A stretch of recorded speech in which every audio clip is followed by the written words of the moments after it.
Vamos a entrar a continuar con nuestro estudio, ¿sí? Que tiene que ver con aquello que anula la adoración, ya que la frustra, que la corta, ¿sí? Sencillamente es lo único que puede impedir que nuestra adoración llegue al Señor. Y una adoración que no llega al Señor es una adoración vana y no sirve de nada, ¿sí? De nada, porque no cumple el objetivo. La adoración existe para honrar a aquel que es digno de recibirla.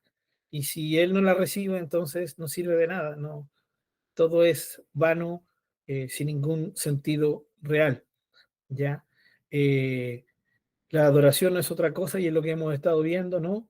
Que no es otra cosa más que eh, darle a Dios lo que Él merece, aquello de lo cual Él es digno.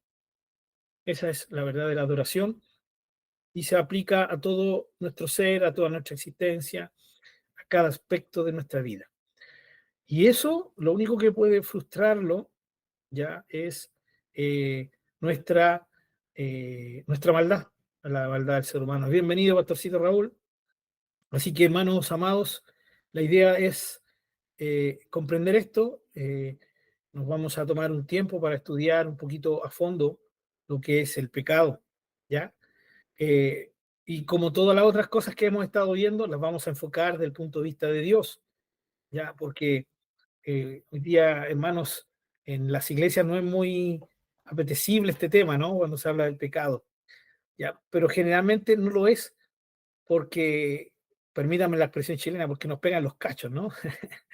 Entonces, claro, hay mucha gente que está comprometida tristemente con una vida no de consagración, ya no de limpieza en el Señor, y, y al vivir vida así no les gusta, ¿no? A nadie le gusta que le encaren su maldad, su error. Y esto desde pequeños, ya a ningún hijo le gusta cuando el papá tiene que corregirlo. Ahora hay hijos más mansos que otros, ya otros que son más alzados, más rebeldes, ya con mayor personalidad, pero uno y otro no le gusta la corrección, al ser humano no le gusta, especialmente cuando estamos haciendo cosas que nos agradan, ¿ya? Y, y la idea, hermano, es que entendamos que como toda cosa, somos llamados a ver la palabra del Señor del punto de vista de Dios. Dios quiere que entendamos el pecado bajo su perspectiva y no bajo la nuestra. Entonces, cuando está ese pecado que nos restringe, ¿cierto?, nuestro acceso al Señor, eh, sencillamente somos, y al ser amonestados, no nos gusta por eso, ¿ya? Eh, y tristemente muchos han tenido eh, la actitud triste, ¿no? De creer que Dios o por medio de un mensaje se les reprende su actitud y eso les cae mal. Eso es solo y exclusivamente porque están viendo el pecado de un punto de vista humano, de su punto de vista. O sea, estoy haciendo algo que sé que deshonra a Dios, pero me gusta. Por lo tanto, no me gusta que me digan que está mal, sencillamente porque me afecta a mí y yo no quiero, ¿no? Eso es egocentrismo puro, vivir y existir alrededor de uno mismo, ¿no? Pero cuando uno se centra en Dios, cuando uno entiende que todo tiene que ver con Dios, ya el pecado toma otro carisma, más que otro carisma, otra faceta, ¿no? Que comenzamos a entender de cómo afecta esto a Dios, cómo lo ofende a Dios, ¿ya?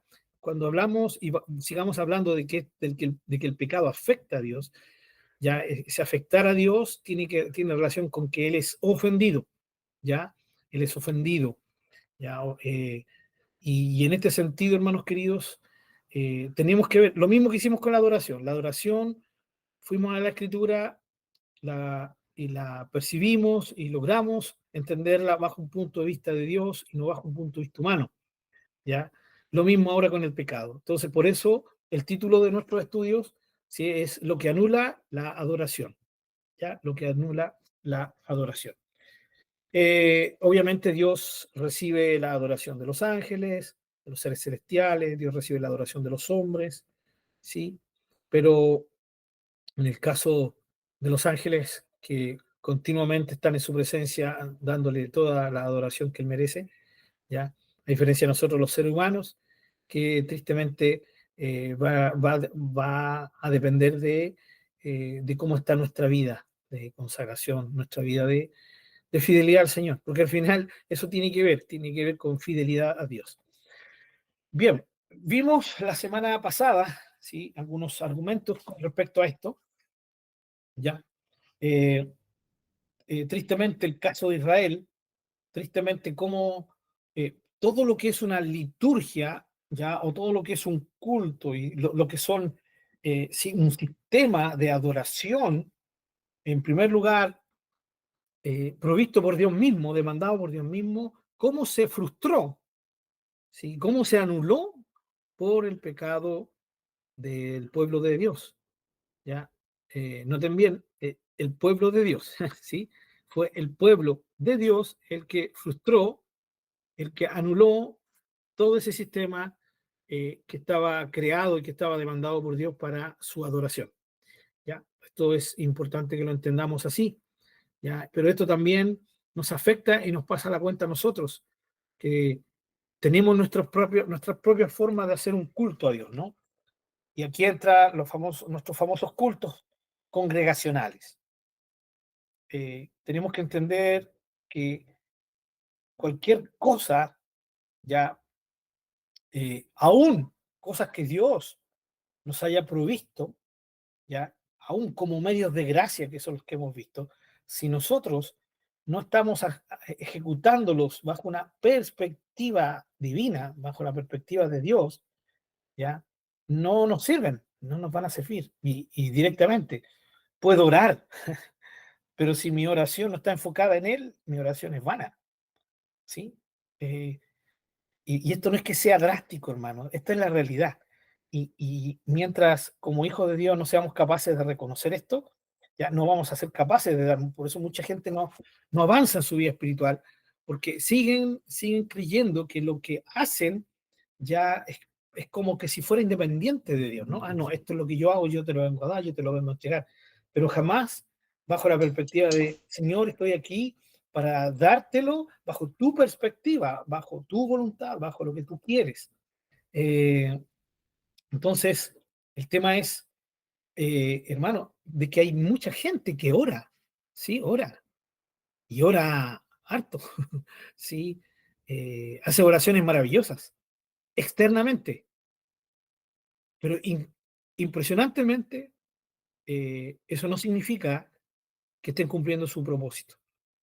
Y esto se puede dar fácilmente en la forma en que nosotros hacemos nuestros cultos, ¿no? Los cultos de nuestra iglesia de hoy en día tienden más a ser bajo esta forma, ¿no? Llegamos, eh, generalmente a la hora en que tiene que comenzar el culto, ya los más respetuosos llegan 5 minutos antes, 10 minutos, pero llegamos justo para que comience el culto. ¿Y nuestro culto comienza cuándo? Cuando comienza el hermano coordinador, la hermana coordinadora, y nos dice, vamos a comenzar este culto en el nombre del Señor, y ahí comienza el culto, ¿no?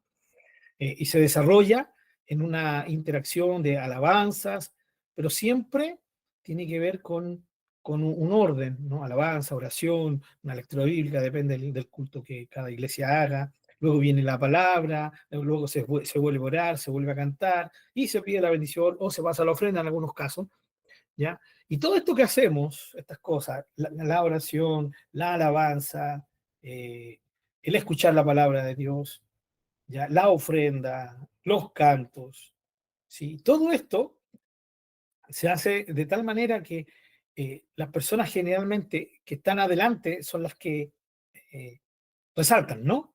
Y la persona que está en medio de la congregación no resalta, ¿sí? Entonces son las personas que están adelante las que resaltan. Obviamente, el predicador, el coordinador, los músicos, ya los que dirigen la alabanza, a los hermanos o hermanas que se les pide que pasen a orar.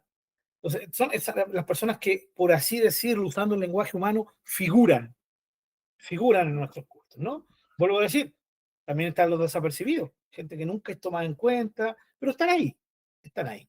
El tema es que la perspectiva del ser humano siempre va a ser, yo quiero estar ahí, yo quiero que a mí Dios me honra a través de los líderes y me voy a sentir muy honrado cuando me hagan pasar a orar, ¿ya? adelante, me pasan el micrófono, entonces voy a resaltar, voy a estar delante, me van a ver todos, voy a tomar el micrófono, voy a cerrar los ojos y voy a llevar una oración al Señor. El tema con esto es que no nos damos cuenta que todo esto produce una tentación a cada uno de nosotros.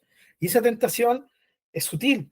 Eh, Hago otro paréntesis, mi hermana Patricia, muy buenas tardes, bienvenida nuevamente, un gusto que esté con nosotros. Sí. Eh, entonces, el tema aquí es que esto puede ser sutil la tentación. ¿Por qué? Porque al pasar adelante, yo voy a intentar por todos los medios, una, de no quedar en vergüenza, o sea, no decir algo tonto o equivocarme. Entonces, ya voy a estar preocupado de, de que la cosa me salga bien. ¿Ya? El predicador, generalmente los predicadores cuando pasan decimos, no, aquí estoy nervioso porque sé que es la palabra del Señor, ¿ya? Y uno se preocupa de tratar de dar lo mejor, ¿no?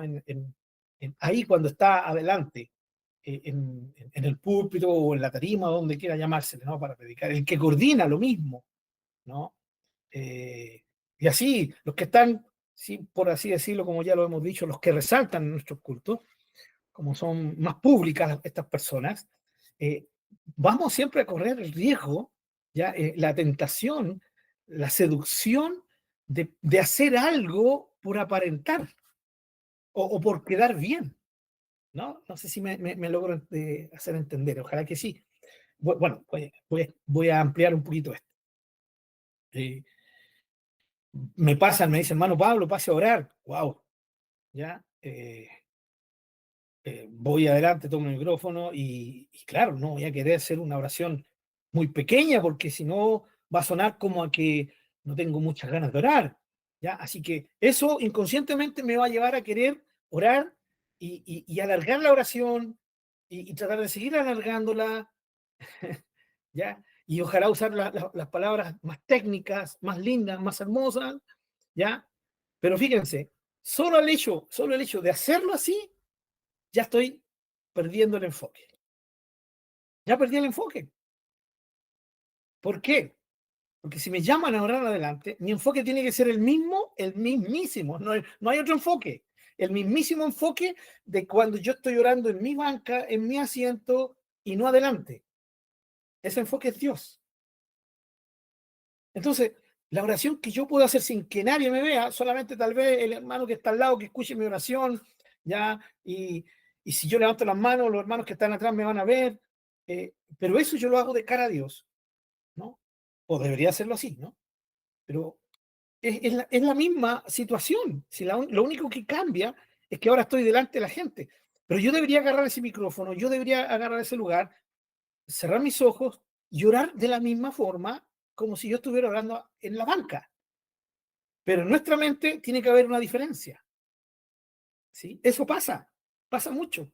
Entonces, cuando el cristiano, la cristiana pasa adelante y hace una oración intentándole dar un matiz a esa oración, más especial que el que le está dando o el que le daría ahí en medio de toda la congregación en su banca, está cayendo en el error de querer demostrar algo a la gente. Y no sé si se dan cuenta, pero eso ya muestra que hubo un desenfoque, tal vez no total, pero sí ya hubo un desenfoque, porque hermano, Dios está ahí presente. No solamente cuando ahí adelante cuando yo oro con micrófono guiando a la iglesia, sino cuando estoy ahí en medio de todo el grupo. La presencia de Dios es la misma, no hay niveles de presencia de Dios, Dios está en todo momento ahí. Entonces mi oración adelante debía ser con el mismo enfoque, con la misma pasión, con la misma devoción, con el mismo ánimo de que si yo estuviera orando atrás en el grupito. ¿Ya? Les voy a dar otro ejemplo un poco más, tal vez, cómico, para que lo entendamos. Digo cómico porque cuando uno lo entiende, se da cuenta, después sí, uno se ríe de eso, ¿no? Es como el hermano eh, que cuando está en el grupito, ¿no? Alaba al Señor, canta bien, preocupado, sí. eh, da, da lo suyo, ¿no? Bien, pero no es muy expresivo tampoco. Listo. Pero resulta que cuando sale el listado de las labores que se tienen que hacer, las actividades que se tienen que hacer en la iglesia, ve en la lista y se encuentra su nombre y le toca coordinar, ¿sí? Le toca coordinar el día domingo, ¿ya? Entonces llega el hermano, se sube al púlpito, se sube a la tarima, se sube al lugar o se pone en el lugar donde sea, ¿no? Para coordinar. Y ahí es como que cambiara. Muy dinámico, levanta sus manos al cielo, ¿cierto? De vez en cuando le pegamos una buena retada a los hermanos para que alaben al Señor. Levanta tus manos, hermano. ¿Cuántos dicen amén? Y eso se da, hermano, se da. Los coordinadores, ya, cuando el hermano cuando coordina es como que se transforma, como que otro. Pero cuando no le toca coordinar, sí, está sentado en el grupo, ¿ya? Y el coordinador, el otro coordinador lo estimula hasta que incluso se molesta, pero ¿por qué me tiene que obligar? Y no se dan cuenta de que yo hacen lo mismo. Entonces, ¿qué es lo que está ocurriendo? Porque está delante en el púlpito, porque está con un micrófono, porque está delante de la congregación, tiene que ser de una forma y abajo tiene que ser de otra forma. No sé si, creo que queda un poquito más claro, ¿no? Y eso pasa con todo. Pasa con la oración, pasa con la alabanza, porque yo tengo que alabar al Señor con todo mi ser, si estoy ahí en el grupo, ¿ya? Pero si me hicieran pasar, ya no sé, y fuera parte del grupo coral, donde todos me ven, yo no tengo por qué estar levantando mano para demostrar algo, ¿ya? Y esto pasa, hermano, pasa muchas veces. Pasa con hermanos que les toca predicar. Cuando otros predican, echaditos para atrás, sí, mirando para el lado, pero cuando ellos predican, adelante, quieren que todos le presten atención, ¿ya? Que todos le digan amén, ¿sí? Que haya un mover de Dios en todo eso, porque... Y el problema es que no están entendiendo que el mover de Dios muchas veces no se produce porque Él es el que está no siendo objetivo. ¿Qué es lo que está tratando? Está tratando de quedar bien. ¿Entienden ese peligro que se suscita en nuestros cultos normales, ¿no? Ahora, esto pasa en cualquier culto, pero es menos complicado cuando nos reunimos en casa. Díganme que no, ¿sí? ¿Por qué? Porque ahí como estamos todos al mismo nivel, como que no hay mucho incentivo de querer demostrar algo, ¿no? Ahora hay gente hipócrita que igual, no importa el lugar, ya, de la misma manera intentan hacer algo para demostrar. Pero cuando hay cultos, o son cultos más familiares, o en reuniones pequeñas, ¿ya? Donde están todos al mismo nivel, no es tanto. Igual se produce la tentación, hermano, igual, ¿ya? A nuestra triste humanidad que todavía mantenemos como ser humano. Ahora, esa actitud va a ensuciar, ¿sí? La pureza o la sinceridad con la que nosotros deberíamos honrar al Señor. O sea, si a mí me hacen pasar adelante, yo cierro mis ojos y debo orar como lo hago en cualquier lugar, ¿ya? No intentar hermosear mi oración. Y hermanos, hay hermanos que oran largo, largo, porque creen que con eso demuestran que son más espirituales. Y eso es complicado. ¿Y por qué es complicado? Porque lo único que hizo, si no lo hizo de corazón, fue alargar el culto, con todo respeto. No sirvió para nada más. Porque desde el momento que yo oro no enfocado en el Señor, entonces mi oración es vana. ¿Sí? Ahora, ustedes entenderán que no siempre se habla de esto, ¿no? Y como no se habla de esto, tristemente la gente no reacciona. Sigue yendo a los cultos para querer figurar, ¿ya? Para querer figurar, ¿sí? Eh, Cosas como el levantar las manos, ¿ya? ¿Por qué tengo que, cuando coordino, ahí levanto las manos cuando canto, y cuando no coordino, no levanto las manos? No entiendo por qué ocurre eso. O sí, sí lo entiendo en el sentido de que es porque la persona no está, esa persona no está entendiendo el objetivo, ¿sí? El enfoque correcto. Esto lo vimos en la adoración, ¿no? ¿Qué tiene que ver esto con el pecado? Que tristemente, la misma actitud pasa con el pecado. Gente que no está viviendo una vida que honra a Dios ahí en su intimidad, donde nadie lo ve, ¿ya? Llega al templo y no tiene ningún problema en orar, en que le den responsabilidades, ocultando su pecado. ¿sí? Ahora, hermanos queridos, yo no quiero, sé que tal vez suene como juicio, no quiero que suene como juicio, hermano, no estoy enjuiciando a esas personas, ¿ya? Porque yo mismo en mi propia vida, en más de alguna ocasión he sido hipócrita al pasar adelante a orar. No, yo lo que estoy haciendo es mostrar una verdad, nada más que eso, ¿ya? Yo no soy llamado a juzgar, y de hecho no estoy pensando en nadie así particular, no, estoy hablando en forma general, cosas que sí he visto en mi vida como cristiano, que las he visto en otros y que las he visto en mi propia vida, a medida que he ido creciendo en el Señor, ¿ya? Pero el punto aquí es que, claro, la gente pasa, la gente cree que tiene el derecho, ¿no? De estar ahí mientras nadie sepa lo que yo hago, pero el problema es el Dios que todo lo ve. El problema es el Dios que está presente en todo lugar. ¿Se dan cuenta? Por eso es tan importante conocer a Dios, ¿no? El Dios omnisciente, el Dios omnipresente. El cristiano, el hombre de Dios, la mujer de Dios que están conscientes de quién es su Dios, no van a tener una chance para la hipocresía. No la van a tener, ¿ya? Esto no significa que no fallen, pero no van a tender a ser hipócritas, ¿sí? Al llegar a un culto y vivir el culto como si aquí no hubiera pasado nada, sabiendo que estoy deshonrando a Dios, ¿ya? Y de esta manera, la adoración, de esta manera, la alabanza, la acción de gracias, las ofrendas que damos, sencillamente, el fin, el objetivo, se anula, ¿ya? Porque no honran a Dios. ¿Y por qué no honran a Dios? Por el pecado. El pecado nos lleva a que todo lo que le demos a Dios, incluso aquello que Él nos ha dado como medios de gracia, se frustre. La oración, ¿sí? Incluso, hermanos queridos, el congregarnos también. Ahora, esto no es excusa para que dejemos de orar, dejemos de congregarnos, ya, no me voy a congregar porque estoy en pecado. No, todo lo contrario, debo orar, pero debo orar de la forma correcta. Por eso la oración ya es multifacética, ¿no? Hay oración de alabanza, oración de gratitud, oración de intercesión, oración, sí, en que uno también pide perdón al Señor. Primera de Juan, capítulo 1, versículo 9, si confesamos nuestros pecados, Él es fiel y justo. O sea, ¿cómo los confesamos? Orando, conversando con Dios. ¿Ya? Así que, hermanos, les pedí que leyeran Génesis, capítulo 1 al capítulo 11. ¿Ya? Ojalá que lo hayan hecho, si no, no hay ningún problema. O si hay problema, no hay problema.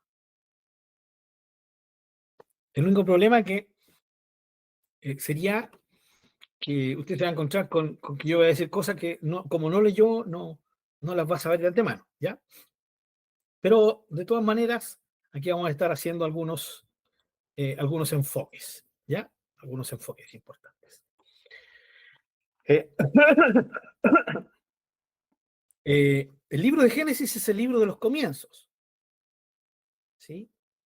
Eh, a ver, antes de continuar con esto, se me fue una parte de la idea en delante que quiero complementarla, porque vamos a ver ahora Génesis, porque la idea es que veamos cómo a Dios sí le interesa que sepamos qué es el pecado, ¿sí? Cómo actúa, eh, sus características.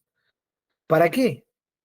Para que entendamos que justamente eso es lo único que rompe nuestra relación con Él.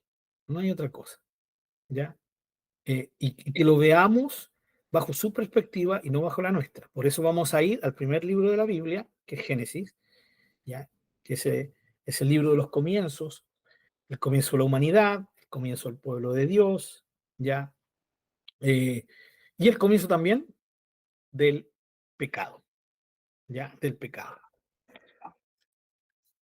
Eh, Vamos a ir viendo, nos vamos a enfocar en cada capítulo. Creo que hay uno o dos capítulos que los vamos a dividir en dos porque son muy largos, ¿ya? Pero la idea es que veamos una característica del pecado en cada capítulo, para que así nos sea un poquito más fácil de entender la visión de Dios en Génesis, ya entendiendo de que obviamente la Biblia cuando fue escrita no tenía capítulos, ya ni versículos, ya, pero sí vamos a ser capaces de ver claramente el conjunto de cada uno de los capítulos, cómo un cuerpo propio para poder entender la manifestación del pecado. Así que comencemos con el capítulo 1, ¿ya?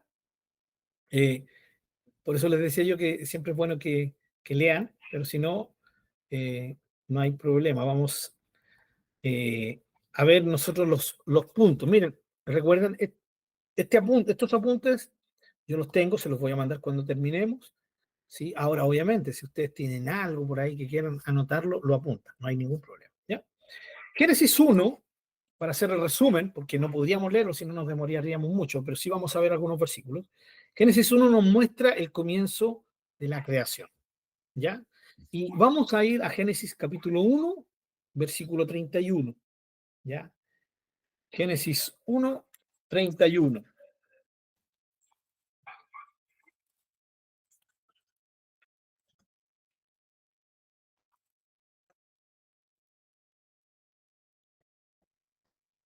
En cada capítulo, hermanos, vamos a estar viendo eh, una frase clave, ¿sí? Y un versículo clave, ¿ya? En este caso, del capítulo 1, es el versículo 31, el versículo clave. Y en el versículo 31 del capítulo 1, dice, y vio Dios todo lo que había hecho, y aquí que era bueno en gran manera. Fue la tarde y la mañana del día sexto, ¿no? Del día sexto. Esto fue lo que Dios hizo en el día sexto, ¿sí? Las bestias de la tierra, ¿sí? Pero también hizo al hombre. Al hombre y a la mujer los crea a su imagen y semejanza, ¿ya? Eh, este versículo es clave. ¿Por qué? Porque este versículo nos muestra que en el primer capítulo todo termina de esta manera, siendo todo en gran manera bueno, ¿sí? En gran manera bueno.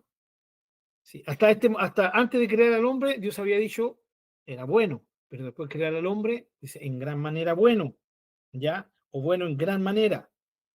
O sea, en otras palabras, Dios había terminado su creación justamente bajo sus planes de una manera como él mismo es, bueno, perfecto.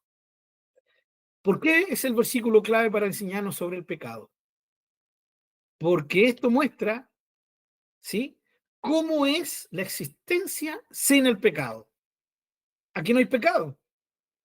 Adán y Eva fueron creados en pureza, ¿sí? En justicia, en rectitud, ¿ya? Eh, y fueron creados y termina el primer capítulo y se nos dice que todo estaba bien, todo estaba en su justo punto, todo era bueno y en gran manera bueno. Eso es eh, cuando el pecado no está. Esa es la descripción de la creación sin el pecado. Bueno, en gran manera. Dicho de otra manera, todo es perfecto. Aquí no se hace alusión al pecado, usted y yo lo sabemos, tampoco en el capítulo que sigue, pero justamente esa es la idea, mostrarnos cómo son las cosas sin el pecado. Dios lo crea todo perfecto, en armonía, en belleza. Se deleita al ver a su creación. Todo está libre del poder del pecado. La paz y la armonía reinan. Aún no entra el pecado. Así de maravilloso es la existencia sin el pecado. Noten bien que esto es muy importante, porque esta es la perspectiva de Dios. Por eso Dios aborrece el pecado. ¿Sí? Todo lo que es maldad, como sinónimo de pecado, corrompen. Pero vamos por parte. Fíjense que, como dijimos, Dios creó al hombre a su imagen y semejanza, ¿no? Lo más maravilloso es que Dios al hombre y a la mujer los crea y les da su imagen. Al compartirles esto, Dios está compartiendo algo maravilloso de sí mismo, algo maravilloso. Dios no puede, en el sentido ya filosófico, esto es raro, pero sencillamente lo entendemos. Dios no va a crear a un Dios, ¿ya? Ni va a crear un semidios. Dios no crea en Adán y Eva un semidios ni a un Dios. No, no. La imagen que ponen ellos es lo que este ser extremadamente maravilloso, eterno, el cual ya conocemos muy bien nosotros porque lo hemos estudiado, ya imparte su imagen. Esa imagen hermanos, tiene que ver especialmente con la hermosura y la perfección moral, ¿sí? De santidad en el ser humano. No tiene nada que ver con que Dios creó, ¿cierto?, al hombre, puso su imagen en él, por lo tanto Dios es hombre. Eso lo vimos cuando estudiamos que Dios es espíritu, ¿no? Porque recuerden, en este mismo capítulo se nos dice que a Adán y a Eva, a ambos, a hombre y mujer, Dios los crea a su imagen. La imagen no solo estaba en Adán, también estaba en Eva, ya, en ambos. Por lo tanto, todo esto maravilloso que Dios crea, ya, lo termina poniendo este sello maravilloso sobre el hombre y la mujer, su imagen. Entonces, el pecado, según el capítulo 1, es lo que está ausente. Entonces, si todo es perfecto, entonces el pecado es lo que arruina, ¿sí?, lo perfecto, lo armónico, lo bueno, lo bueno. La ausencia del pecado es indispensable para que haya un verdadero bien, el bien que es real y el bien que trasciende. Si el pecado está, ese bien ya no puede manifestarse completamente. ¿Ya? Capítulo 1. Vamos al capítulo 2. ¿Ya? Capítulo 2, versículos 16 y 17.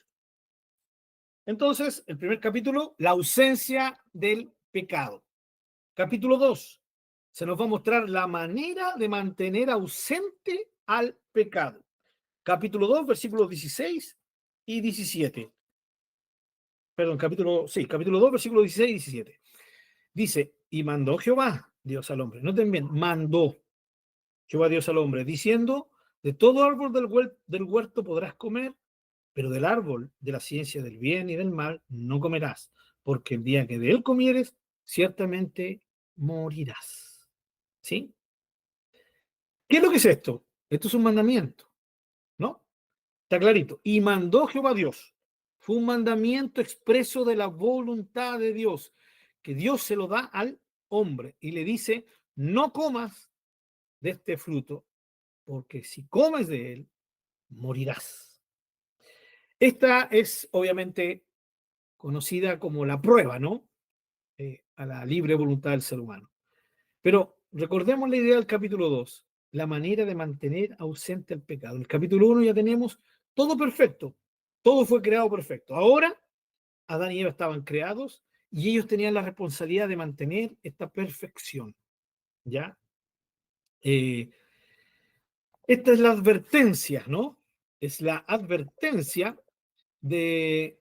eh, esta es la advertencia del amor, hermanos queridos. Es Dios diciéndole a Adán, mira, de todo árbol del huerto podrás comer.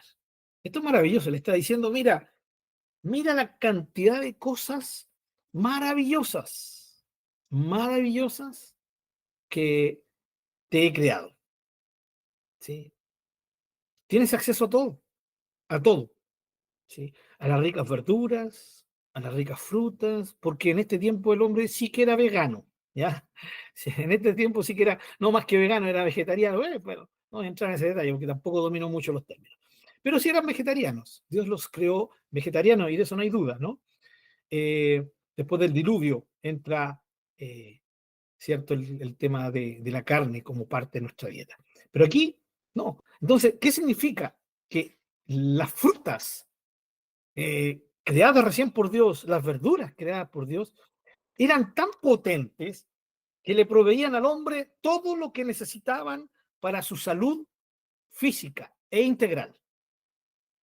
¿Ya? No necesitaban carne, por eso Dios les dice, coman de esto, ¿sí? Coman de esto, de lo vegetal.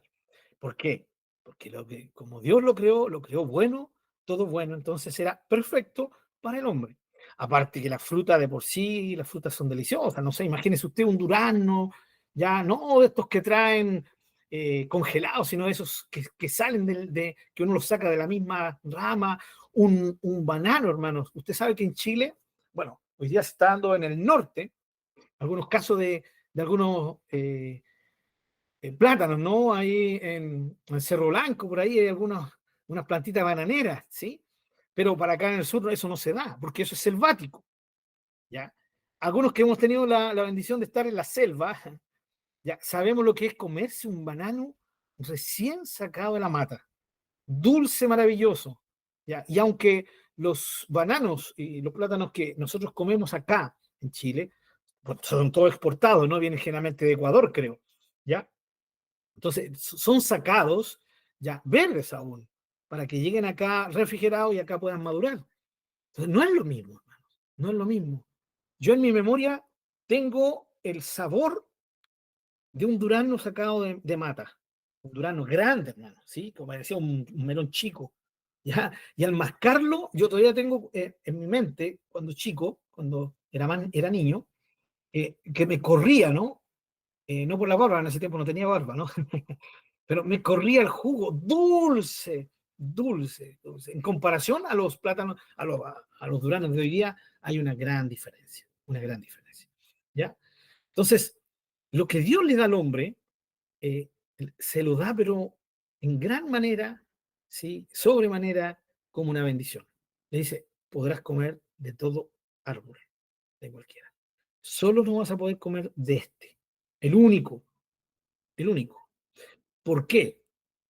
¿Ya? ¿Por qué Dios manda esto? Dios manda esto porque tenía la libre voluntad del hombre, tenía que tomar una determinación, y la determinación era, ¿sí? Dar cabida al pecado, que al final de esencia fue eso, ¿ya? O decirle no al pecado, cerrar la puerta al pecado o abrirle la puerta al pecado. Dios le da un mandamiento, y la forma en que el hombre tenía que mantenerse y mantener toda la creación libre del pecado era por medio de la obediencia al mandato de Dios. Pero Dios es tan bueno que no solamente le da un incentivo positivo. ¿Cuál es el incentivo positivo? Es de todo árbol podrás comer. Mira, deleítate, lo que se te ocurra, ya kiwi, banano, sandía, lo que tú quieras, un incentivo positivo, ¿ya? Pero también le da un incentivo negativo, y ese incentivo negativo dice, porque ciertamente que si comes de él vas a morir.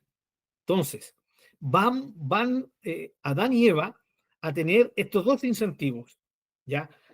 Adán y Eva, seres inteligentes, piensan y dicen, a ver, ¿como de este fruto? No, no voy a comer. No, no necesito comer de este fruto. No, porque tengo cientos, no sé si exageraría al decir miles de diferentes otros tipos de árboles, tal vez que ya no conocemos porque se han ido extinguiendo a través del tiempo, ¿no? Aquí, miles de frutos, todos maravillosos. ¿Cuál es más rico? ¿Ya? Así que, ¿para qué? No tengo necesidad de comer de este árbol. ¿Ya? Así que voy a obedecer a Dios, no tengo necesidad, por lo tanto, no lo voy a hacer. Pero más encima, me motiva el hecho de que si como de ese árbol, me voy a morir.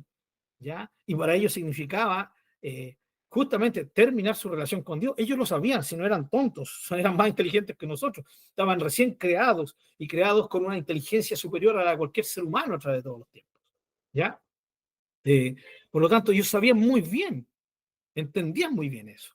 Entonces, la verdad que no tenían ninguna razón para decir a Dios, pero ¿por qué me pusiste en esta tentación tan complicada, Señor? No, no, no, no, todo lo contrario. Ya, Dios se la puso fácil, realmente fácil. ¿Ya? Ahora, ¿qué dice el Señor? Le dice, si comes de esto, morirás. Esta era la forma en que podía mantenerse fuera el pecado. Todo lo perfecto del capítulo 1 se iba a mantener mientras se mantuviera la puerta cerrada al pecado. ¿Ya? ¿Y cómo se mantiene la puerta cerrada al pecado? Es obedeciendo a Dios. El pecado tiene que ver en su esencia con esto, con desobedecer a Dios. ¿Ya? Este debía entonces obedecer la sencilla orden de Dios, y así mantendría la perfección de su comunión con Dios, y también la perfección, ¿ya?, de todos los bienes que se le habían regalado. Notemos en este capítulo, en el capítulo 2, ¿ya?, que Dios despliega los favores maravillosos, bienes maravillosos al hombre. Partamos, capítulo 2 nos dice que Dios formó al hombre. A diferencia de todas las otras criaturas que fueron creadas por la palabra, solo por el dicho de Dios, al hombre ya lo crea, lo forma. Capítulo 2 dice que lo formó, o sea, lo crea de una forma muy diferente a todo el resto de la creación. Por eso el ser humano es diferente a toda otra criatura, ¿ya? ¿Por qué? Porque fuimos creados por Dios mismo. Él nos formó. Segundo, le crea un hogar perfecto, el huerto del Edén. El huerto del Edén era como su casa, ¿ya? Tremenda casa. Le provee el mejor alimento, de todo árbol podrás comer, recién todo creado con su esencia, ya en gusto y también nutritiva, ya. Le dio un trabajo suave, le dijo, labrarás, ¿cierto? El huerto, pero labrar el huerto era muy sencillo, no era como hoy, que el ser humano tiene que sudar la gota, ¿no? Para romper la tierra, en fin. Yo sé que usted entiende esto, ¿no? Más de alguna ocasión hemos visto a un agricultor trabajando, ¿no? Pero no, para Adán era sencillo, el trabajo era sencillo. Se preocupa por él y atiende a todas sus necesidades, ya alimenticias, ya necesidad de casa y también la necesidad emocional. Ya aquí en el capítulo 2 tenemos, no es bueno que el hombre esté solo, le haré ayuda idónea, ¿cierto? Y Dios le forma la ayuda idónea, la compañera, la amiga, a su nivel. ¿Ya? Le pone una prueba necesaria, pero que no era complicada, y le da una vida perfecta en comunión y pereza. No pereza, pureza, perdón. En comunión y pureza. Una pura letrita puede cambiar todo el tema. No, Adán no era perezoso, ya como en algunas bromas por ahí se dicen, ¿no? No. Sí, Dios le dio un trabajo. Entonces, todas estas cosas muestran cómo Dios se preocupó. Le dio de todo lo que el hombre necesitaba. Todo. Se preocupó de él. Entonces, aquí tenemos en el capítulo 2 la única forma de mantener ausente el pecado. Y esto es por la obediencia a Dios. Es conocer su voluntad y es sujetarnos a esa voluntad. ¿Ya? Es conocer la voluntad de Dios manifestada a través de los mandamientos y mantenernos, ¿cierto?, obedientes a esos mandamientos, a esa voluntad. Aparte, como dice el mandamiento, ¿sí?, y la restricción que Dios le dio, es por nuestro bien. Eso es maravilloso, hermano. Tenemos que resaltarlo, ¿ya? Todo pecado nos va a afectar a nosotros. Y cuando Dios nos dice que no hagamos algo, nos prohíbe hacer algo, su voluntad expresa es que no hagamos tal cosa, es porque Él sabe que nos va a producir daño. El esquema sigue siendo el mismo. El esquema del capítulo 2 para nosotros. Obedéceme, porque cuando me desobedezcas vas a tener consecuencias sobre tu vida. ¿Ya? Ciertamente Adán le dijo, morirás. A nosotros nos dice, ciertamente tendrás consecuencias. Mantenernos libres del pecado, la primera motivación debe ser obedecer a Dios. Y la segunda es ahorrarnos tremendos conflictos, tremendo caos, hermanos queridos. ¿Ya? Capítulo 2. Espero que vayamos bien. Ya, si hay algún problema, si no se está escuchando, por favor me avisan. Capítulo 2, entonces, no comas. En otras palabras, obedece. ¿Ya? Es cómo se mantiene ausente al pecado. Vamos al capítulo 3. ¿Ya? En el capítulo 3 se nos muestra, sí, por primera vez en la humanidad el pecado. Capítulo 3, versículo 6. Y vio la mujer que el árbol era bueno para comer y que era agradable a los ojos y árbol codiciable para alcanzar la sabiduría. Y tomó de su fruto y comió y dio también a su marido, el cual comió así como ella. Este es el versículo clave con respecto al pecado. ¿Ya? Comió. ¿Sí? Se dice que comió Eva y se dice que comió Adán. Ambos comieron. Dios les dijo, no coman, y ellos comieron. ¿Cómo se introduce el pecado? O también dicho de otra manera, ¿cuál es la esencia misma del pecado? La desobediencia a Dios. Hermano, entonces, esto es importante. Lo vamos a seguir viendo en nuestros estudios, pero Hay veces que la palabra pecado suena un tanto religiosa, no sé si les pasa, ¿no? Porque, pecado, sí, y se nos vienen inmediatamente aquellos actos atroces, pero siempre en nuestra mente debemos relacionar pecado con desobediencia. En otras palabras, desobediencia a Dios, ¿sí? Sea religiosa, no quiero inventar una palabra, ¿ya? Sí, se ha vuelto tan religioso el término pecado, ¿ya? Que hoy día a muchos cristianos les es fácil predicar en contra del pecado, pero como que si ellos estuvieran ajenos a esa realidad. ¿Sí? A muchos cristianos les es fácil juzgar al otro, pasar por encima del que ha caído, ya, como se dice chilenamente, hacer leña del árbol caído, ya, y no teniendo la actitud que dijo Pablo a los Gálatas. Si ves a tu hermano caer, ya, eh, trátalo para restauración. Y dice, con mansedumbre y considerándote a ti mismo. ¿Ya? Esa es la idea de cómo yo debo tratar al que ha caído. Pero hoy día hay muchos que se consideran exentos del pecado, tal vez porque creen que su forma de vida es impecable, no tiene pecado, porque no cometen los pecados de las listas que salen en la Biblia, porque no cometen pecados ya de mucho realce social, pero se han olvidado que el pecado también se manifiesta en el orgullo y en esa misma actitud de poco amor que están teniendo hacia aquel que ha caído, ¿ya? Y hermanos, no, en ningún momento estoy diciendo que vayamos a abrazar al que ha caído en pecado y decirle, hermano, sigue así nomás, Dios te sigue amando. No, no, no, no. Yo sé que usted me entiende, ¿ya? Vamos a abrazarlo, ¿ya? Porque el amor, dice Santiago, dice, cubrirá multitud de pecados, en el sentido que ayudamos a que el que ha pecado, el que ha caído, se pueda parar. Pero ese pararse implica arrepentimiento, ¿no? También tenemos que llevarlo, pero en amor, ¿ya? No en juicio. Esa es la diferencia, ¿ya? Entonces, un cristiano, una cristiana que tiene claro esto, nunca va a apuntar a su hermano que ha caído, ¿ya? Para enjuiciarlo, para condenarlo. Va a ir a decirle, hermano, cometiste algo grave, pero ven, te ayudo a pararte. Vamos a la presencia del Señor. Arrepiéntete, el Señor está presto a perdonarte, ¿ya? Eso es muy importante que lo tengamos claro, pero eso también lo vamos a ir viendo más adelante. Entonces, el capítulo 3, hermanos, nos muestra, comió Eva, comió Adán, desobedecieron. Tanto la mujer como el hombre se dice, y comió, ya lo dejamos claro, ¿sí? Ahora, fíjense que después que termina la tentación, la seducción de la serpiente, cambia la visión de Eva, ¿sí? La idea de este pasaje es que nos muestra que después que la serpiente le dijo, no morirán, sino que Dios sabe que serán, que es la fuente de sabiduría y podrán ser sabios y serán como Dios, pues, le cambió la perspectiva a Eva. Y dice que Eva ahí vio que el fruto era ya eh, especial, bueno para comer, agradable a los ojos y codiciable para alcanzar la sabiduría.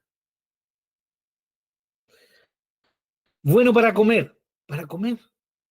¿Por qué? Si tienes la cantidad de árboles que son exquisitos, nunca has probado este árbol. ¿De dónde sacaste que era bueno para comer? Segundo, agradable a los ojos. En ese momento, algo cambió, pero si ha estado siempre ahí, desde que fueron creados, que te hace ver lo diferente ahora, agradable. Agradable aquello que te dijo Dios, que no, ¿sí? Tenías que comer, pero ahora te está agradando. Y por último, codiciable para alcanzar la sabiduría. ¿Qué sabiduría? Si Dios te dio la sabiduría plena, no necesitabas más sabiduría. Entonces, fíjense cómo el pecado es mentira en sí misma. La esencia del pecado es la mentira en sí misma, es el engaño en sí mismo. No solo por lo que el diablo nos presenta al tentarnos, ¿cierto? No solo por lo que la serpiente, ¿sí? Le presentó a Eva, sino por lo que el pecado en sí mismo es, la desobediencia, ¿ya? El ir, y cometer ese acto, ¿ya? Hacer aquello que Dios me dijo que no hiciera, ¿sí? Se disfraza como algo bueno, como algo que es agradable, como algo que es codiciable para alcanzar algo independiente de Dios. Y mis queridos hermanos, díganme que no es exactamente la misma esencia del pecado de hoy en día. Esos pecados que nos han hecho caer, ¿sí? Esos pecados que nos han tirado al suelo en nuestra comunión con Dios a medida que hemos ido conociendo al Señor. Ha sido justamente eso, ¿ya? Doy solamente un ejemplo. Estoy en una situación complicada. Si digo la verdad, lo más probable es que pierda el trabajo.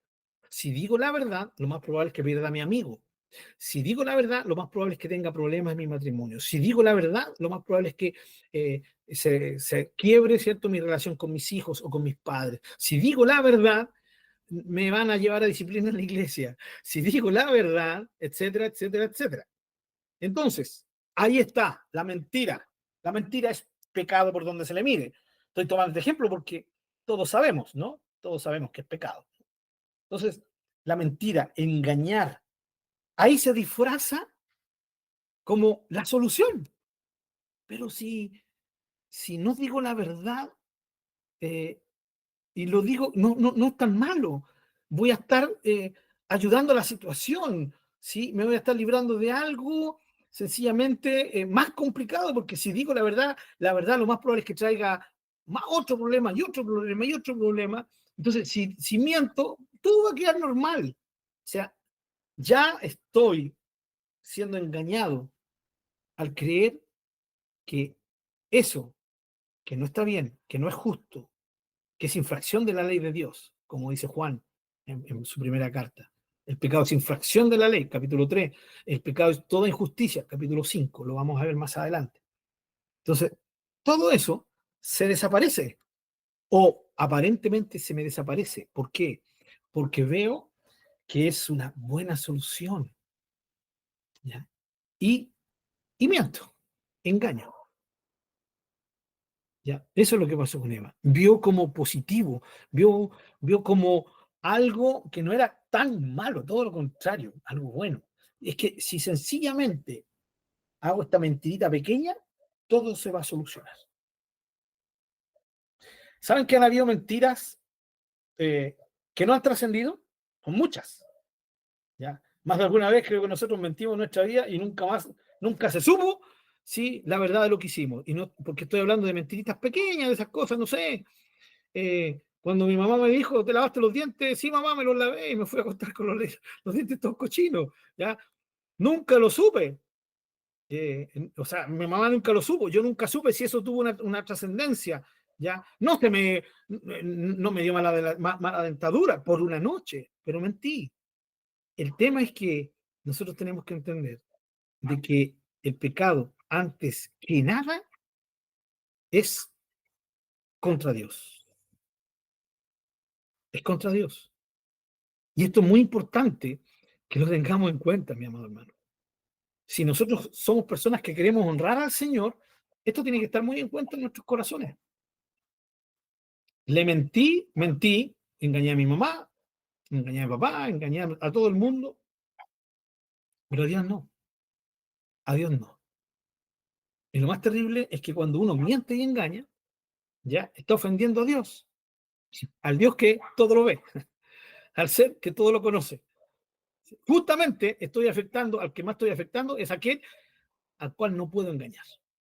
A Dios no se le puede mentir. ¿Ya? ¿Qué pasó con Eva? ¿Qué pasó con Adán? Vieron que era bueno, lo comieron, ¿ya? Y ahí estaba Dios. Dios fue testigo de todo aquello, el Dios omnisciente, ¿ya?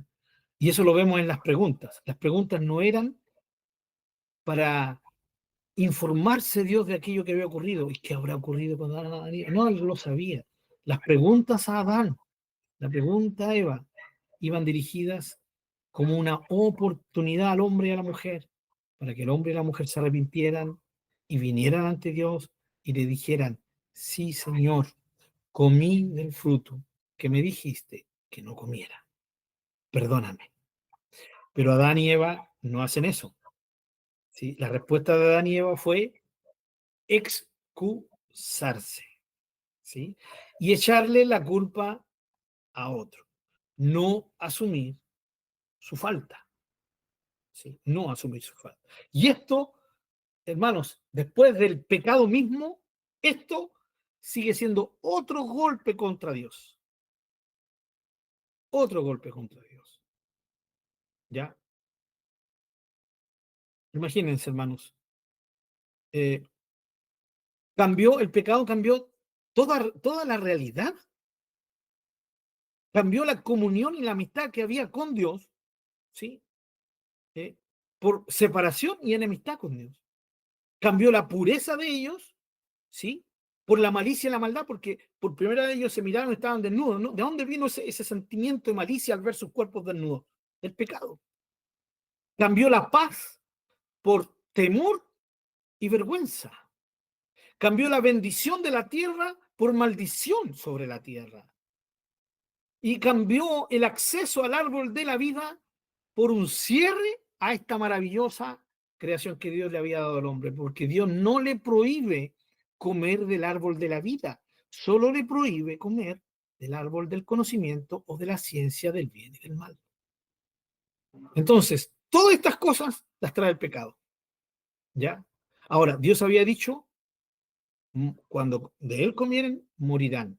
Ellos no experimentaron la muerte física inmediatamente, pero sí la muerte espiritual, que a través de la Biblia uno va a ir descubriendo y uno va descubriendo que la muerte espiritual no es otra cosa que es que nuestra comunión con Dios esté muerta, esté cortada. Eso es muerte espiritual, es separación. El concepto de muerte siempre tiene que ver con separación, ¿sí? Si yo me muero, se separa mi cuerpo de mi realidad espiritual, de mi alma espíritu. ¿Ya? Y a eso se le llama muerte física. ¿Ya? Cuando se rompe mi comunión con Dios, a eso se le llama muerte espiritual. Por supuesto que también hay una muerte segunda en el futuro, ¿no? Que ya esa es una muerte definitiva, donde la separación de Dios es definitiva. Pero siempre muerte tiene que ver con separación. ¿Ya? Separación. Entonces, aquí vemos, aún en esto, vemos el amor de Dios. Las preguntas de Dios que eran una opción para que se arrepintieran, para que vinieran a Él, ¿ya? Las excusas del hombre solamente terminan ofendiendo más a Dios. Otra cosa, la compasión divina dice que Él les da un vestido, ¿sí? Vestido de pieles. Ellos habían hecho un vestido que no les servía de nada y Él les da a ellos un vestido, ¿cierto? Que en este caso es de piel, de animal, ¿ya? Y todo esto figurando a que sería Dios el único que puede ya protegernos, cubrirnos del pecado y su consecuencia, ¿ya? Y aquí muy importante, la reacción de Dios ante el pecado. ¿Cómo reacciona Dios ante el pecado? Castigándolo, trayendo juicio, ¿o no? ¿Qué hace Dios?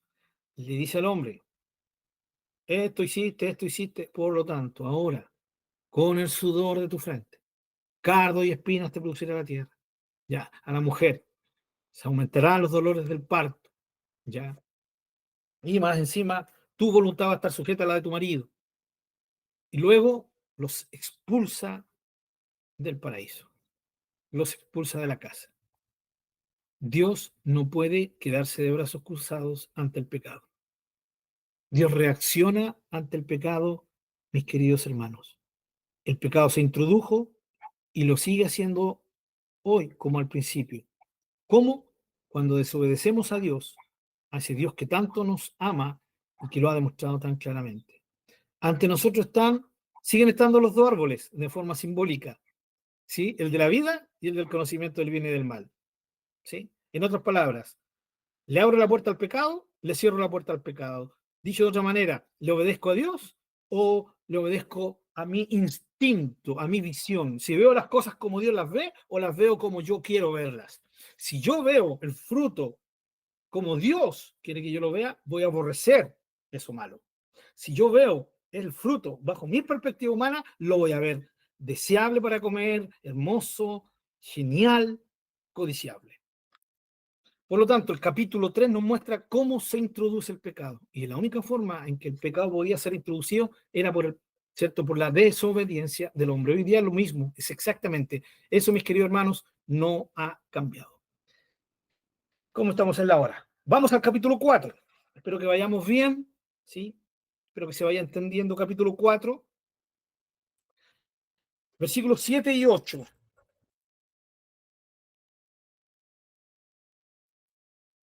Dice, versículo 6, 7, sí, 6, 7 y 8. Entonces Jehová dijo a Caín, ¿por qué te has ensañado y por qué ha decaído tu semblante? Si bien hicieres, no serás enaltecido, pero si no hicieres bien, el pecado está a la puerta.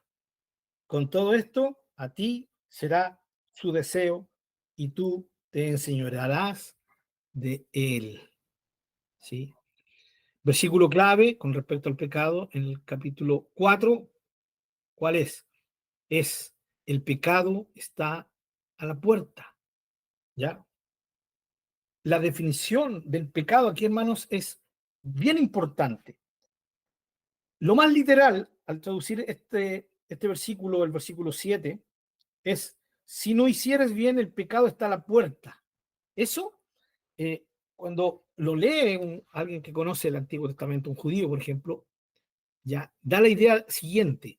El pecado está a la puerta como una fiera. En otras palabras, si tú le abres la puerta, esa fiera saltará sobre ti y te destruirá. Esa es la idea. Y esto es lo que Dios le dice a Caín. ¿Por qué? Porque Caín está completamente embrutecido, ya enojadísimo, porque Dios había rechazado su ofrenda y había, cierto, aceptado la de su hermano Abel. ¿Ya? Y el versículo 8, y dijo Caín a su hermano, Abel, salgamos al campo. Y aconteció que estando ellos en el campo, Caín se levantó contra su hermano Abel y lo mató. Contrastemos estas dos cosas, ¿ya? El pecado está a la puerta y lo mató. ¿Qué nos enseña esto? El dominio del pecado sobre la naturaleza caída del hombre. Era la primera generación después de la caída. Caín, Abel, era la primera generación después de la caída. Y vemos a un hombre, ¿sí?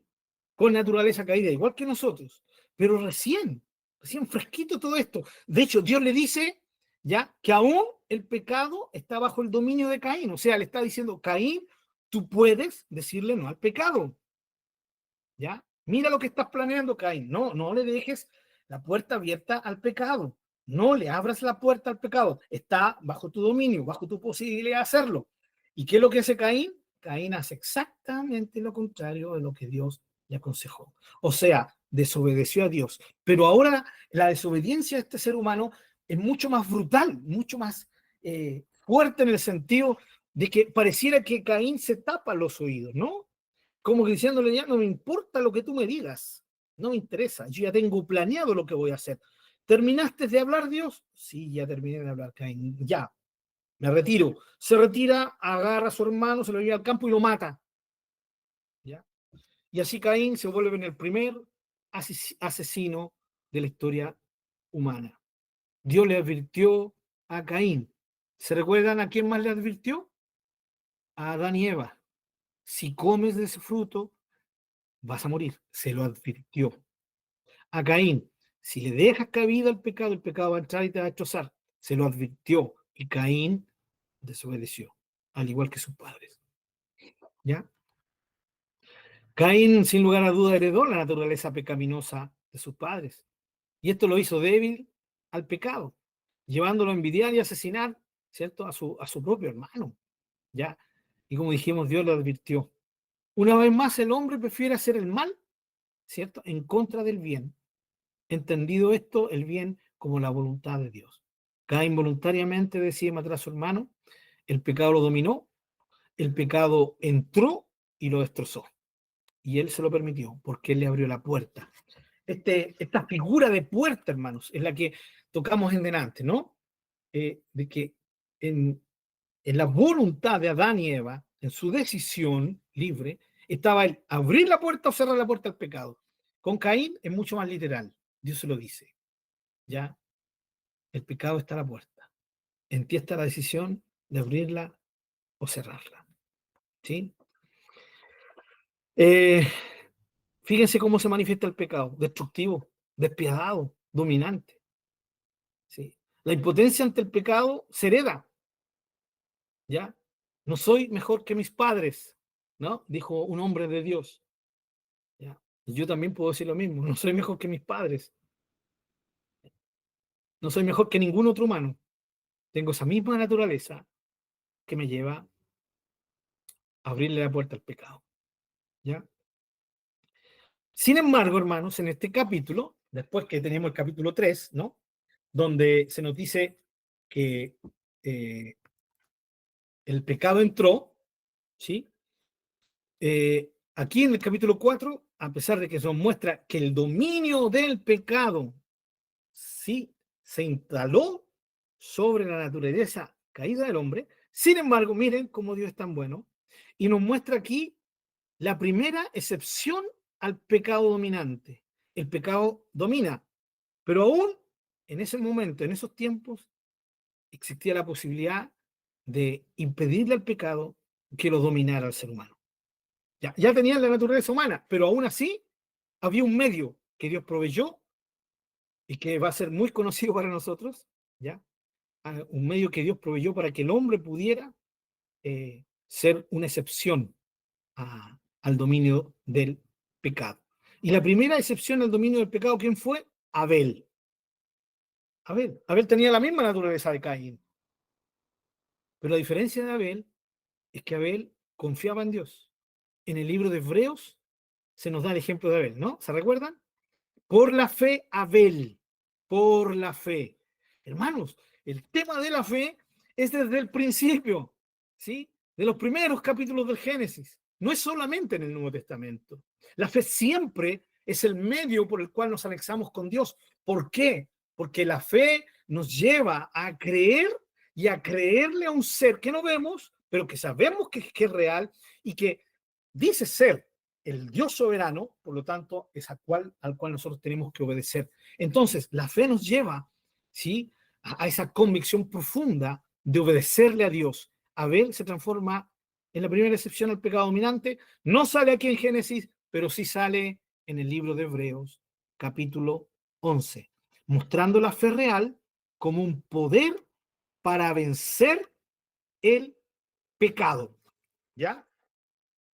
Para vencer el pecado. Permítanme leerles Primera de Juan,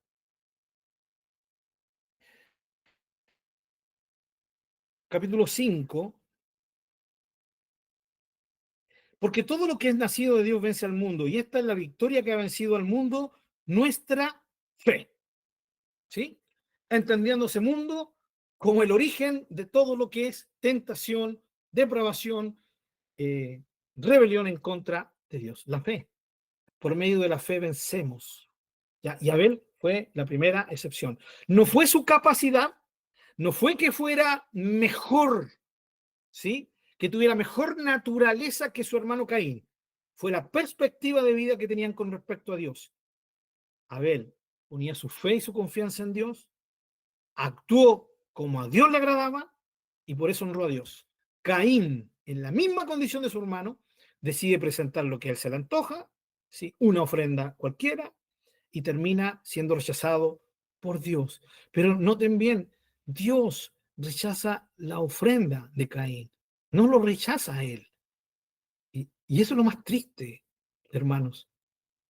Caín, en absoluta decisión propia, se atrae a sí mismo, ¿cierto?, la consecuencia del pecado. ¿Ya? Capítulo 4, entonces, hermanos queridos, nos muestra el pecado como una fiera, ¿sí?, lista para destruirnos, maldecirnos cuando le damos cabida. ¿Ya? El fin del pecado, hermanos, es entrar, porque al entrar comienza una etapa de dominio sobre nosotros. El pecado es real, ¿ya? Y tiene poder sobre la naturaleza caída del hombre. Lo vamos a ver luego en el Nuevo Testamento, ¿ya? Y el hombre no tiene en sí mismo la capacidad alguna para resistirlo, menos hoy. En ese tiempo, Caín todavía tenía esa posibilidad, hoy día ya no existe esa posibilidad, ¿ya? Todos de una u otra manera ¿sí? A medida que vamos creciendo, vamos a caer en el pecado. Pero Dios nos ha provisto la fe. Por medio de la fe, que se basa en el poder de Dios, no en nuestra propia capacidad, ¿ya? Se puede hacer esto de contrarrestar el poder dominante del pecado sobre nosotros. El pecado afecta no solo al infractor, no solo al que pecó, también a otros inocentes. Y aquí nos enseña algo muy importante el pecado. Entonces, veamos, ¿por qué Dios aborrece el pecado? ¿Ya? Porque ofende su amor. Todo lo que él hizo por Adán y Eva, y ellos lo traicionaron. ¿Sí? Dios hizo todo perfecto y el pecado que entró por medio del hombre destruyó todo el equilibrio. El pecado vino y rompió la comunión entre Adán y Eva, amados por Dios, y el Dios que los amaba. Y ahora vemos cómo el pecado sigue infectando la humanidad, ¿ya? Sigue infectando la humanidad. Pero aquí se nos muestra otro punto. Mucha gente que no ha pecado, ¿sí? No ha pecado directamente con el pecado del infractor, igual se ve afectada, ¿sí? Y en esto lo tenemos. Solamente quiero dar un ejemplo, un triste ejemplo, ¿ya? Sabemos que la mayor cantidad de veces, no siempre, el SIDA se contagia por relaciones sexuales, ¿sí? Eso lo tenemos claro. Eso es un hecho biológico, científico, ¿ya? Entonces, si yo soy una persona lujuriosa, ¿ya? Voy a contagiar, me voy a contagiar el SIDA. Esto pasa con la mujer, ¿ya? Que eh, manteniendo relaciones ilícitas se contagia el SIDA y queda embarazada. Usted y yo sabemos que el SIDA se le va a pasar al bebé. Ese bebé que no pidió nacer, ese bebé absolutamente inocente en este aspecto, en el aspecto de que a mí que me digan, dijo, podría decir el bebé. Y sin embargo, ese bebé está destinado a morir de una forma terrible por la enfermedad del VIH. ¿Sí? Eh, Tristemente, hermanos. Y así sucesivamente. Adán, Eva, como padres, fueron golpeados por el pecado de su hijo Caín. Abel, su hermano, fue el más afectado porque murió, ¿no? Y toda la descendencia de Caín va a ser afectada por esta soberbia pecaminosa en contra de Dios, como también uno lo ve en los siguientes capítulos, bueno, en este mismo capítulo. Mi hermana Miriam, por favor. Sí, quiero hacerle una pregunta antes que avance con respecto a lo de Sí. Caín. Pastor, aquí dice que Caín era labrador de la tierra, ¿no es cierto? Y Ujú. dice que él trajo del fruto de la tierra una ofrenda a Jehová. ¿Por qué Dios no consideró la ofrenda de Caín? Porque, a ver, no sé si lo que voy a decir está correcto, No se pero creo preocupe. que el hecho de que Caín, cuando el Señor rechazó su ofrenda, yo creo que se sintió rechazado él más que su ofrenda, Obvio. y dice que su semblante dice, y se ensañó Caín en gran manera y decayó su semblante. No sé si, por eso le digo, no sé si voy a usar la palabra correcta, pero la actitud de Caín también fue provocada al rechazo que el Señor tuvo con él. Claro, Y yo siempre me he preguntado por qué a Dios no le agradó la ofrenda de Caín, siendo que él trajo de lo que él trabajaba. sí. Esa es mi pregunta. Gracias, hermana Miriam. Bien, la primera razón la da Hebreos, ¿sí? La actitud con que ofrendaron. Abel ofrendó con fe, ¿ya? Y en ese tiempo la fe era lo mismo que hoy día, en cierto sentido. La fe es saber conocer la voluntad de Dios, ¿cierto? Y sujetarnos a ella, ¿ya? Por fe nosotros nos sujetamos a la voluntad de Dios. No hay otra forma de que nos sujetemos, ¿no? Entonces la primera razón es porque es la actitud con que ambos ofrendaron, ¿ya? Eso no sale aquí, sale en Hebreos, ¿no? Parece que leen toda la Biblia. Entonces, eh, en el libro de Hebreos sale que por la fe Abel ofreció una mejor ofrenda que la de Caín, ¿sí? Entonces ahí está clarito la actitud, ¿no? La fe, recuerden siempre que habla de una convicción, un descanso en lo que es la voluntad de Dios. Eso es la verdadera fe, ¿no? Por fe somos salvos. ¿Por qué? porque en fe creemos lo que Dios nos dice que nos da, la salvación como regalo. Por la fe creemos que Jesús murió por nosotros. Por la fe creemos que somos incapacitados para salvarnos, pero que Dios sí nos quiere salvar y nos salva, ¿cierto? Al creer en Él, por la fe. Entonces, la fe es algo activo, ¿ya? No solamente un mero creer. Entonces, lo primero. Lo segundo, que aquí sí que se ve el detalle un poquito, hermana Miriam, en Génesis. Fíjense que eh, dice el versículo 3 también, ¿cierto? Caín presentó una ofrenda, ¿cierto? Una ofrenda del fruto de la tierra. Y el contraste está en que Abel presentó al Señor también, pero dice que presentó lo mejor de su rebaño. Entonces, la actitud de Abel fue diferente en qué sentido a la de Caín. Que Abel presentó una ofrenda de la tierra, ¿sí? Y Abel presentó lo mejor. Abel sabía, tanto Caín y Abel sabían que Dios se merecía lo mejor. Caín trajo una ofrenda, ¿sí? Y Abel trajo lo mejor. Esa frase de Abel es la que dicta sentencia, por así decirlo, en contra de la actitud de Caín. Nuevamente volvemos al mismo punto que es la actitud. La actitud de uno fue, presento una ofrenda. Bueno, Dios, tengo que ofrendarle a Dios, le ofrendo, ¿sí? En cambio, Abel dijo, tengo que ofrendarle a Dios, le voy a ofrendar lo mejor, ¿sí? Y esto nos lleva un poquito a la misma actitud que tuvo la viuda. ¿Se recuerda de las dos monedas? Jesús le preguntó, ¿quién de todo esto más ha hecho? Claro, la gente echaba tremendas cosas, tremendas bolsas con dinero, y el Señor le dice a sus apóstoles, no, fue esa viuda que echó dos monedas, ¿ya? Porque todos los otros dieron ofrenda, pero dieron ofrenda de lo que les sobraba, ¿sí? No algo importante para ellos. En cambio, esta mujer, ¿sí? Dio todo lo que tenía. Y eso significaba que la mujer ya no tenía ni una moneda más. Significaba que además era viuda. Casi Jesús nos está diciendo que se iba a quedar de brazos cruzados y iba a tener que morirse, porque en ese tiempo no había, por así decirlo, una obligación directa de que la mujer fuera completamente cuidada, por ejemplo, si no tenía hijos. Ya el gobierno no cuidaba a las viudas, ¿sí? Aparte que las viudas, entradas en años, no podían trabajar tampoco, ya no se podían volver a casar. Entonces, es como que Jesús está diciendo, esta mujer se entregó a sí misma, completa, todo lo que tenía lo entregó. Esa es la mejor ofrenda, dijo Jesús. Es un paralelo, ¿no? Es un paralelo con Caín y Abel. Caín entregó una ofrenda, Abel entregó lo mejor. Y eso es lo que marca la diferencia entre Caín y Abel. Por eso Dios mira ¿cierto? A Caín, ¿cierto? Dice, Caín se presentó, ¿cierto? Pero dice que el Señor no miró con, perdón, déjeme buscar el versículo para ser más literal.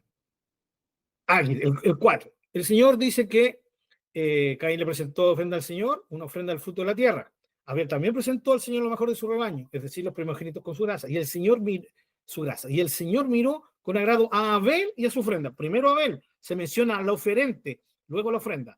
Y el 5, pero no miró así a Caín ni a su ofrenda. Nuevamente, el oferente antes que la ofrenda. Porque como lo hemos estudiado, lo estudiamos en el tema de la adoración, a Dios no le interesa nuestra ofrenda en sí, le interesa la actitud con la cual nosotros ofrendamos. Eso es lo que manda para Dios, ¿ya? Así que esa es la razón por la cual Dios mira de esa manera. Ahora, esto agrava también la actitud de Caín, ¿sí? Claro, porque fue una actitud de despecho. Es como cuando, ¿cierto? Me da rabia porque, no sé, hice una buena acción, pero la verdad que no la hice con mayor agrado ni con la mejor intención, pero la hice. Y me da rabia porque no me dan las gracias. Una cosa así, ¿no? Entonces, la idea es esa. La actitud de Caín fue muy triste porque no solamente no presenta al Señor lo mejor, ¿ya? Sino que más encima se molesta, ¿ya? Porque Dios bendijo y se sintió agradado de Abel, ¿ya? Otra cosita, al tiro mi hermano Marcelo, mi hermana Sandrita, les doy la oportunidad. Déjenme terminar con este puntito, aunque nos estamos alargando un poquito, pero es importante. ¿Ya? Igual tienen que hacer preguntas, ¿ya? Esa es la idea de nuestro estudio, en ese sentido son relajados, así que, ¿ya? No importa cuánto nos demoremos, ¿sí? Entonces, lo importante aquí es que Caín ofrenda de su trabajo, ¿no? El fruto de la tierra. Era lo que él trabajaba. Pero como ya dijimos, no ofrenda lo mejor. Aquí se deja claro que fue Abel el que ofrendó lo mejor. ¿Por qué hago mención de esto de nuevo? Porque he escuchado, y hay algunas interpretaciones que dicen que Dios se agradó de la ofrenda de Abel porque era un animal, ¿sí? Y Dios iba a tener la perspectiva del sacrificio y eso tipificaba todos los sacrificios, ¿ya? Entonces, como Abel sacrificó animal y Caín sacrificó frutos de la tierra, por eso a Dios le agradó lo de Abel. Pero eso no tiene, la verdad, con mucho respeto, pero eso no tiene ningún sentido. Aquí sí tendría un problema con lo que usted expresó en delante. ¿Por qué el Señor se iba a molestar con Caín si era su trabajo, no? Y en ese tiempo todavía no estaban expuestos los sacrificios como mandamientos. Era lo que nacía de su corazón. Estoy completamente seguro que si Caín hubiera ofrendado lo mejor de la tierra, hubiera sido agradable a los ojos del Señor. Pero su intención no era completamente agradar al Señor. Eso, mi hermana Miriam. Sí, espero que haya quedado más o menos clarito. Hermano Marcelo o hermanita Sandra. No, sí, justamente como para, con lo que usted estaba hablando, yo creo que la palabra clave aquí es justamente lo que dice en Hebreos 11:4, dice, más excelente sacrificio. Exacto. Esa palabra ya como que marca la diferencia y me gusta cómo sale en esta traducción, que dice, fue por la fe que Abel presentó a Dios una ofrenda más aceptable que la que presentó Caín. La ofrenda de Abel demostró que era un hombre justo y Dios aprobó su ofrenda. Así es. Sí. Gracias, hermano Marcelo. Sí, clarito cómo la Biblia se permite interpretarse ella misma y ahí entendemos más claro que nunca que en ninguna otra parte por qué agradó al Señor. Y aquí ya, como dijimos recién, se está manifestando la fe, ¿sí? La fe como el medio que Dios nos da, que Dios nos permite ejercer para eh, contrarrestar el poder, ¿sí? Dominante del pecado, ¿ya? Lamentablemente Caín cedió ante esto y ahí ese fue el error de él, ¿ya? Eh, Fíjense cómo aquí se va proyectando, ¿no? Se va proyectando el tema de la fe. Pero como nuestro tema no es la fe, sino el pecado, pero es bueno pasar y hacer mención de esto. Cómo se va ya manifestando la fe como un medio ya para lo que Dios tenía como propósito y como plan en el futuro, ¿ya? El capítulo 5, ¿ya? Y con esto ya vamos a terminar. El capítulo 5 es re interesante porque si ustedes lo han leído, lo que más se repite es y murió, ¿sí? Y murió, ¿ya? Se repite vez tras vez. Versículo 5 al final, y murió, ¿sí? Versículo 8 al final, y murió, ¿ya? Versículo 14 al final, y murió. ¿Se dan cuenta? Y murió, y murió, y murió, ¿ya? La palabra, entonces, la frase clave en el capítulo 5 sobre el pecado es, y murió. En otras palabras, Dios tenía la razón. Dios dijo que morirían. Y aunque no murieron físicamente inmediatamente, pasó el tiempo y sí murieron. ¿Qué significa esto? La muerte física entró como producto del pecado. ¿Sí? La muerte entró por el pecado. Es su consecuencia. Es una de sus consecuencias. ¿Ya?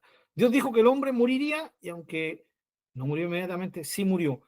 Romanos 5:12, Romanos 6:23, la paga del pecado es muerte, 1 Corintios 15:56, Santiago 1:15, todos estos versículos relacionan al pecado con la muerte, ¿sí? Con la muerte.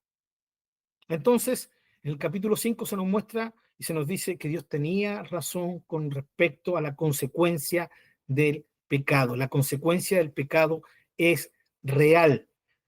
Puede tardar la consecuencia del pecado, pero tarde o temprano el pecado y su consecuencia van a alcanzar al pecador. Siempre. De una u otra manera nos va a alcanzar. ¿Ya? Y la muerte física es esa consecuencia más, por así decirlo, más notable, porque corta nuestra existencia terrenal y lo hace para siempre, en el sentido de que ya no vamos a volver a tener una vida terrenal como la que estamos teniendo aquí, hermanos. Recuerden que después que alguien muere, ¿sí? Va a esperar la resurrección, los justos para vida eterna, los injustos para perdición eterna. Por lo tanto, nuestra resurrección no va a ser para volver a vivir la vida normal como la estamos viendo aquí. No, es para vivir otra vida por medio de la glorificación, ¿no? Que nos va a permitir experimentar una existencia muy diferente a la humana que estamos viviendo. ¿Ya? Así que nuestra vida terrenal se termina con la muerte física. Y eso fue, esa muerte entró por medio del pecado. ¿Qué podemos notar aquí? La longevidad, ¿cierto?, de los hombres. Vivían muchos años, pero por más años que vivieran, la muerte igual llegó a tocarles la puerta. Y ninguno pudo decir, no, venga más rato, venga más tarde. ¿Sí? No, no le doy pasada. Hermanos, al pecado uno tiene la autoridad de mantener la puerta cerrada. Con la muerte no, excepto que el Señor nos libre de ella, ¿no? Pero el pecado, la muerte, a diferencia del pecado, la muerte cuando llega el momento, entra y toma lo que le corresponde. Y aquí, hermanos, está la segunda excepción al pecado dominante. ¿Y quién es? Según Hebreos 11:5, es este personaje que lo hemos tocado tanto en nuestros estudios, Enoc, ¿sí? Caminó junto a Dios Enoc y Dios se lo llevó. Imagínense, no fue un hombre que no pecara. Eso no nos dice la Biblia. La Biblia nos dice que él aprendió a caminar. Esa es la idea. Empezó a caminar con Dios, fue perfeccionando su vida al lado de Dios, aprendió a caminar con Dios. Y después de muchos años, Dios decide, Enoc, ya no tienes que estar aquí, vente. ¿Ya? Incluso, Enoc es tan potente su historia que no solamente es excepción al pecado dominante, al dominio del pecado, sino es excepción a la muerte incluso. Es el primer hombre que no muere. ¡Wow! Eso es tremendo, ¿no? Entonces, la segunda excepción al pecado dominante fue Enoc, ¿ya? Y eso lo tenemos ahí, como ya lo hemos visto en nuestros estudios, Génesis capítulo 5, ¿no? Ahí en el versículo 22, ¿ya? 22 y 24. Caminó pues Enoc con Dios y desapareció porque le llevó Dios. ¿Sí? La muerte entonces en el hombre muestra que ha sido afectado por el pecado. La muerte solo existe porque es consecuencia del pecado. La muerte entró por el pecado. Pablo lo menciona clarito ahí en su libro Romanos capítulo 5. ¿Ya? Ahora, Enoc también, hermanos, es una excepción al pecado dominante, pero no por su fuerza, no por su capacidad humana. Por eso también está en Hebreos capítulo 11, donde dice que es por su fe, por la fe. Qué lindo esto, hermanos. No es nuestra fuerza, es la confianza que tenemos en Dios. La fe nos lleva a depender de Dios, ¿sí? Nos lleva a hacer las cosas de acuerdo a la voluntad de Dios. En cambio, cuando actuamos sin fe, sencillamente nos estamos independizando de Dios. La muerte en el hombre muestra que ha sido afectado por el pecado. En el Nuevo Testamento, como dijimos, esto se muestra claramente. El pecado lleva como fin último, ya al último, ¿cierto? La consecuencia más última también tiene que ver con la muerte, pero no es la muerte física, es la muerte segunda que habla Apocalipsis capítulo 20, que es la separación eterna de Dios, la desgracia y maldición sin fin para el ser humano que no se reconcilió con Dios. Al final de cuentas, muerte igual, ¿ya? Mis queridos hermanos, vamos pasito a pasito, vamos en el capítulo 5, los que no pudieron leer Génesis capítulo 1 al 11, ahora van a tener una semanita más para poder leer y así vayan viendo, ya tengan una idea de lo que vamos a estar viendo, porque como se fijaron, no podemos leer, si no nos demoraríamos mucho. Entonces, la idea es que tengamos las ideas generales de cada capítulo. Capítulo 1, ¿cierto? Una realidad sin el pecado, ¿sí? La ausencia del pecado muestra la perfección. Segundo capítulo, la manera de mantener ausente el pecado, o sea, por medio de la obediencia. Tercero, la introducción del pecado y su esencia. Solo destrucción, separación, desobediencia a Dios. Capítulo 4, ¿cierto? Se confirma que la naturaleza caída del hombre está bajo el dominio del pecado, del poder del pecado, y lo vemos en Caín. Pero vemos en Abel la primera excepción a ese dominio del pecado sobre el ser humano por medio de la fe. Y capítulo 5, Dios tenía razón, murieron sí o sí los seres humanos. Adán y Eva murieron, Dios dijo que morirían y murieron. Pero aquí también tenemos la segunda excepción, el pecado dominante, que fue Enoc, y también por su fe en Dios, ¿ya? No por su capacidad, sino por confiar su vida, su existencia en las manos de Dios, dependiendo de Él. Amén.